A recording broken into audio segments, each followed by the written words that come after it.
വചനമൊഴി April 15.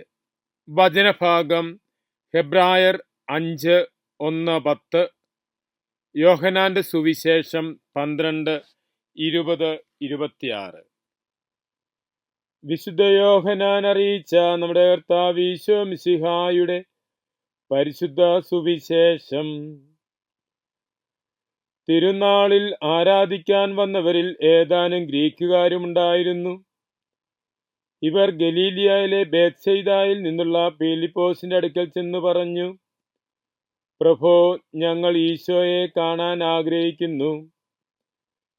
Philipose പോയി അന്ത്രയോസിനോട് പറഞ്ഞു. അന്ത്രയോസും ഫിലിപ്പോസും കൂടി ഈശോയെ വിവരമറിയിച്ചു. ഈശോ പ്രതിവചിച്ചു, മനുഷ്യപുത്രൻ മഹത്വപ്പെടാനുള്ള സമയമായിരിക്കുന്നു. സത്യം സത്യമായി ഞാൻ നിങ്ങളോട് പറയുന്നു, ഗോതമ്പുമണി നിലത്ത് വീണ് അഴിയുന്നില്ലെങ്കിൽ അത് അതേപടിയിരിക്കും, അഴിയുന്നെങ്കിലോ അത് ഏറെ ഫലം പുറപ്പെടുവിക്കും. തൻ്റെ ജീവനെ സ്നേഹിക്കുന്നവൻ അത് നഷ്ടപ്പെടുത്തുന്നു. ഈ ലോകത്തിൽ തൻ്റെ ജീവനെ വെറുക്കുന്നവൻ നിത്യജീവനിലേക്ക് അത് കാത്തു സൂക്ഷിക്കും. എന്നെ ശുശ്രൂഷിക്കാൻ ആഗ്രഹിക്കുന്നവൻ എന്നെ അനുഗമിക്കട്ടെ. അപ്പോൾ ഞാൻ ആയിരിക്കുന്നിടത്ത് എൻ്റെ ശുശ്രൂഷകനുമായിരിക്കും. എന്നെ ശുശ്രൂഷിക്കുന്നവനെ പിതാവ് ബഹുമാനിക്കും. ഈശോയിൽ സ്നേഹമുള്ളവരെ, പെസഹ തിരുനാളിന് ജെറുസലേമിലേക്ക് വന്നവരുടെ കൂടെ ഏതാനും ഗ്രീക്കുകാരുമുണ്ടായിരുന്നു. അവർ തിരുനാളിനെത്തിയപ്പോൾ ഈശോയെ കാണാൻ ആഗ്രഹിച്ച് ഈശോയുടെ ശിഷ്യനായ ഫിലിപ്പോസിനോട് പറയുന്നു. ഫിലിപ്പോസ് അന്ത്രയോസിനോട് പറയുന്നു.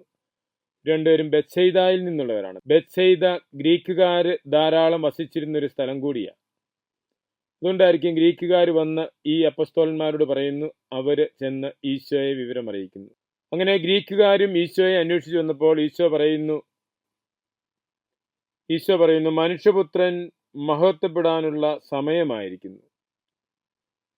യോഹന്നാന്റെ സുവിശേഷത്തിൽ ഈശോ പറയുന്നുണ്ട്, മനുഷ്യപുത്രൻ ഉയർത്തപ്പെടുമ്പോൾ എല്ലാവരും അവനിലേക്ക് നോക്കുമെന്ന്. മനുഷ്യപുത്രന്റെ ഉയർത്തപ്പെടൽ അടുത്ത മഹത്വപൂർണമായ കുരിശുമരണമാണ്. കുരിശുമരണത്തിലൂടെ സകല മനുഷ്യകുലത്തെയും രക്ഷിക്കുവാനായി ഈശോ വന്നു എന്ന കാര്യമാണ് അവിടെ വ്യക്തമാക്കുന്നത്. അങ്ങനെ മഹത്വപ്പെടാൻ സമയമായപ്പോൾ ഗ്രീക്കുകാരും ഈശോയെ അന്വേഷിച്ചു വരുന്നു. ഈശോ കുരിശിലൂടെ മഹത്വീകരിക്കപ്പെടുകയാണ്. ആ മഹത്വത്തിലേക്ക് എല്ലാവരെയും ചേർക്കുകയാണ്.